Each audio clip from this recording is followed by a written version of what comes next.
मैं हूं ए.के. कश्यप। बिहार सरकार के शिक्षा विभाग ने इस बार बिहार विधानसभा और विधान परिषद में जिस तरीके से बिहार में बीपीएससी टीआरई 1 या 2 या 3 से जो अपॉइंट शिक्षक थे उनके लिए जिस तरीके के प्रश्न राइज किए गए, और ख़ास करके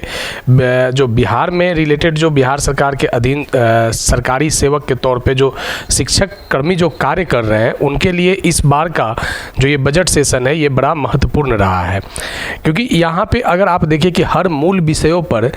माननीय विधायकों ने बिहार सरकार के शिक्षा मंत्री माननीय सुनील कुमार के सामने प्रश्न को खड़ा किया है, जिस पर अब जो भी प्रश्न किया गया उस पर जो उत्तर आया उस पर सरकार का ये एकदम क्लियर देखने को मिला है, बड़ा क्लियरिटी के साथ सारे विषयों पर उत्तर मिला है कि चाहे वो स्थानांतरण के मुद्दा हो, बीपीएससी टीआरई 3 के स्थानांतरण का मुद्दा हो, या जो प्रधानाध्यापक है उनके स्थानांतरण का मुद्दा हो, या वेतनमान से रिलेटेड बातें हो, सब में उस तरीके का देखने का उत्तर मिला कि आने वाले समय में एक बड़ा बिहार सरकार के शिक्षा विभाग में शिक्षकों को एक बड़ा संतुष्टि मिलने जा रहा है। इसी बीच में जो एक बड़ा महत्वपूर्ण न्यूज़ निकल कर आया है कि गया निर्वाचन क्षेत्र से माननीय विधायक हैं जीवन कुमार, उन्होंने माननीय शिक्षा मंत्री के पास जो प्रश्न किया टीआरई 3 के शिक्षक के स्थानांतरण को लेकर, अगर टीआरई 3 के शिक्षक का स्थानांतरण होता है तो ये बात ये तय हो जाता है कि बिहार में टीआरई 1 और टीआरई 2 के शिक्षकों का भी स्थानांतरण होना बिल्कुल एकदम क्लियर हो जाएगा, क्योंकि इन लोगों का टीआरई 3 के साथ स्थानांतरण की प्रक्रिया शुरू कर दिया जाएगा। आज इस वीडियो में इसी विषय पर चर्चा करेंगे। अगर अभी आप नए जुड़े हैं तो जरूर चैनल को सब्सक्राइब करके बेल आइकन को दबा दीजिएगा। इस वीडियो में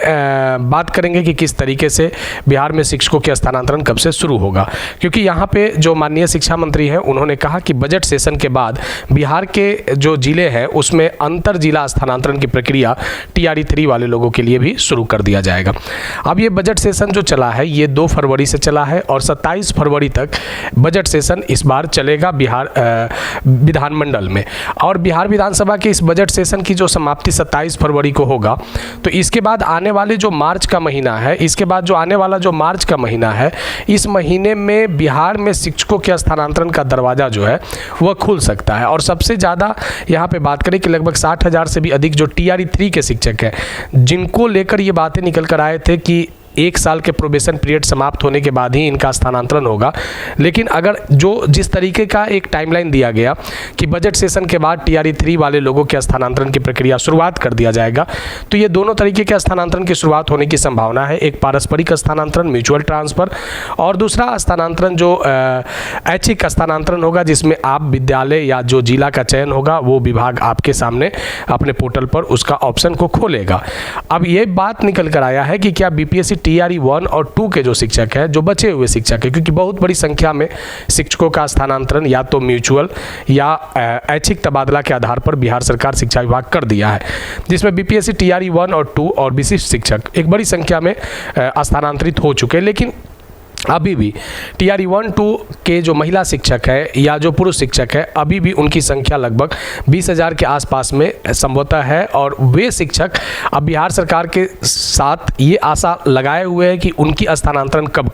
कब होगा। अगर बीपीएससी टीआरई 3 का आवेदन की प्रक्रिया शुरू होगा तो साथ में बीपीएससी टीआरई 1 और 2 का भी आवेदन की प्रक्रिया शुरू हो जाएगा। और एक सबसे बड़ा, अगर म्यूचुअल का ऑप्शन अगर यहाँ पर खोला जाता है तो स्थानांतरण प्रक्रिया में एक बड़ा वो महत्वपूर्ण पहलू होगा, क्योंकि पिछले बार भी जब म्यूचुअल स्थानांतरण खोला गया था तो म्यूचुअल स्थानांतरण में बहुत कम समय में लगभग 20,000 के आसपास में शिक्षकों ने स्थानांतरण प्रक्रिया को बखूबी एकदम आसानी पूर्वक उसको संचालित किया था। क्योंकि म्यूचुअल स्थानांतरण खुलने का मतलब ये है कि बहुत से ऐसे शिक्षक जो बीपीएससी टीआरई 1, 2 या 3 के जो कैडर के हैं, अपने समान विषय के शिक्षकों के साथ वो स्थानांतरित हो सकेंगे। ऐच्छिक स्थानांतरण के साथ म्यूचुअल ट्रांसफ़र जो है वह एक मील का पत्थर साबित होगा, और बिहार सरकार के शिक्षा विभाग म्यूचुअल स्थानांतरण के विकल्प को शिक्षकों के लिए खोले ताकि ज़्यादा से ज़्यादा शिक्षक अपने इच्छा अनुसार स्थानांतरण की प्रक्रिया में शामिल हो सके। इसी तरीके के जो प्रश्न किए गए हैं और इस पर माननीय जो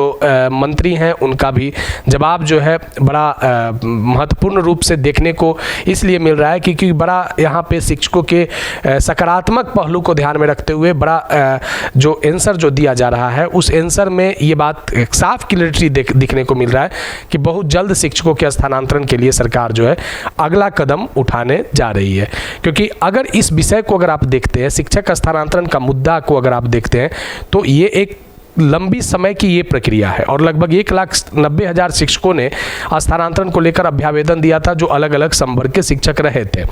शिक्षा विभाग इसमें अपने जो दारोमदार था उसको भलीभांति निभाया भी, इस बात से आप कतई इनकार नहीं कर सकते हैं। लेकिन जो TRE 1 और 2 के अंतर जिला पुरुष और महिला शिक्षक के स्थानांतरण में जो बचे रह गए और बाद में जब दूसरे विकल्प वाले भी 3 जिले के ऑप्शन में जब नहीं आ पाए, तो खासा उन शिक्षकों में थोड़ा सा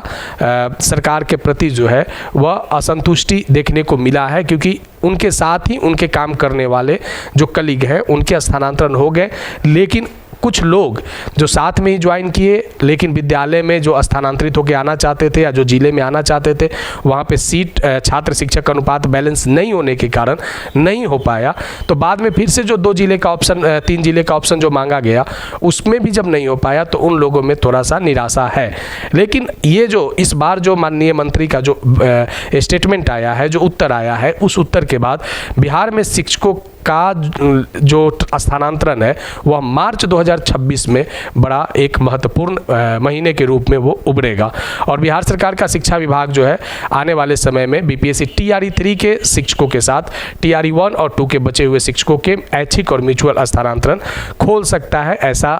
दोनों को खुलने की इसलिए ज़्यादा संभावना है क्योंकि म्यूचुअल स्थानांतरण जो था वह एक सफल स्थानांतरण रहा था, क्योंकि बिना किसी तरीके के बहुत बड़ा बोझ लिए हुए बहुत कम समय में एक बड़ी संख्या में शिक्षकों का स्थानांतरण हुआ। और म्यूचुअल स्थानांतरण जो है वह BPSC TRE 1, 2 और 3 तीनों कैडर के शिक्षकों के लिए बड़ा सहयोगी होगा। तो शिक्षा विभाग को इस विषय पर, ऐच्छिक और स्थानांतरण दोनों विषय पर ध्यान में रखते हुए शिक्षकों के हित के लिए आने वाले समय में कौन कौन से कदम को उठाता है, ये बड़ा महत्वपूर्ण है। लेकिन ये तय है कि बजट सेशन 27 फरवरी को समाप्त हो रहा है। 27 फरवरी के बाद शिक्षकों के स्थानांतरण की प्रक्रिया जो है वो सुचारू हो जाएगा। यहाँ पे एक बड़ा महत्वपूर्ण एक और क्वेश्चन किया गया, जो माननीय विधायक थे, उन्होंने कहा कि जो गृहांश पोर्टल पे जिन लोगों ने अभी तक अपने गृहांश को डाला है स्थानांतरण को लेकर, उस पर भी सरकार विचार नहीं कर रही है। यानी जिन लोगों का स्थानांतरण हुआ था और उन्होंने गृहांश पोर्टल पर आवेदन दिया था कि नहीं हमारा स्थानांतरण नहीं हो पाया, तो इस विषय को लेकर भी शिक्षा विभाग काफ़ी ज़्यादा सजग है और उस विषय को लेकर आने वाले समय में स्थानांतरण में जो जिन लोगों का गृहांश पोर्टल पे भी आवेदन किया हुआ है स्थानांतरण के असंतुष्टि को लेकर, उन लोगों के लिए भी स्थानांतरण के विकल्प जो है बहुत जल्द यानी बजट सेशन के बाद शुरू होने की संभावना है। तो ये बिहार में शिक्षक के स्थानांतरण का मूल विषय पूरे बजट सेशन में ये गूंजता रहा। तो आने वाले समय में अगर बिहार में शिक्षक का स्थानांतरण संबंधित अगर कोई और बातें रहेंगे तो जरूर आपके सामने रखेंगे। वीडियो अच्छा लगा है तो लाइक शेयर जरूर कीजिएगा, नए जुड़े हैं तो चैनल को सब्सक्राइब करके बेल आइकन को दबा दीजिएगा। मिलेंगे आगे फिर हम नेक्स्ट वीडियो नेक्स्ट टॉपिक में। धन्यवाद।